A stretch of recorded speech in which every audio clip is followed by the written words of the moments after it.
Cette vidéo présente les indicateurs du tableau de bord du secteur médico-social qui sont spécifiques au SAD et qui se rapportent à la gestion sociale et à la situation financière des services.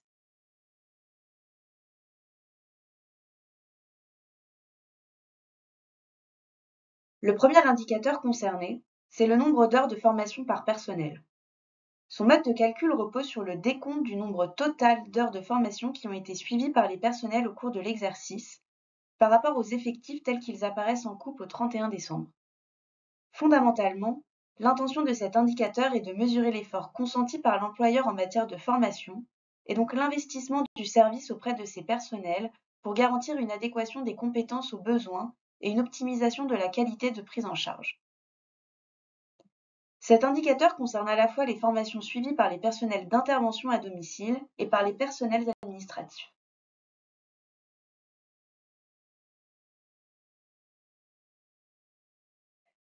Le deuxième indicateur RH introduit au tableau de bord pour les SAD est la répartition du personnel par diplôme. L'enjeu est de répartir l'ensemble des effectifs selon les niveaux de diplôme définis par le répertoire national des certifications professionnelles. Cet indicateur est particulièrement intéressant lorsqu'il est mis au regard des exigences de qualité ou lorsqu'il est rapporté à la politique de formation quand les intervenants à domicile sont faiblement qualifiés. Et puis, il peut être utilisé au service de l'analyse des coûts de personnel supportés par les services.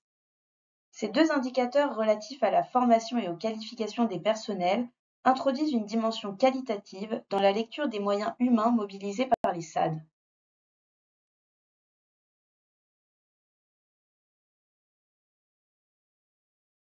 Enfin, il existe deux indicateurs spécifiques au SAD dans l'axe finance du tableau de bord. Tout d'abord, les heures non facturées par motif permettent de répartir les heures non facturées selon qu'elles sont liées à des heures liées à des temps de transport, entre deux interventions, à des heures liées à de la formation ou à des heures de réunion interne au service. Il y a également la possibilité de mentionner un nombre d'heures non facturées pour d'autres motifs. Cette répartition des heures non facturées et le poids qu'elles représentent dans l'activité est un indicateur à lire avec d'autres indicateurs du tableau de bord que sont la durée moyenne d'intervention et la part des heures productives.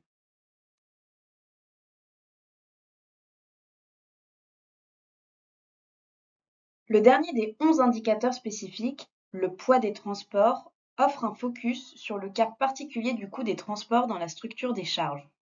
Il s'agit d'un indicateur reposant sur des données comptables nécessitant de rechercher dans les comptes du SAD les postes qui permettent de tracer les différents coûts liés au transport. L'enjeu de la mobilité pour un SAD est essentiel, mais il représente un coût qui pèse aussi sur le tarif pratiqué par le SAD.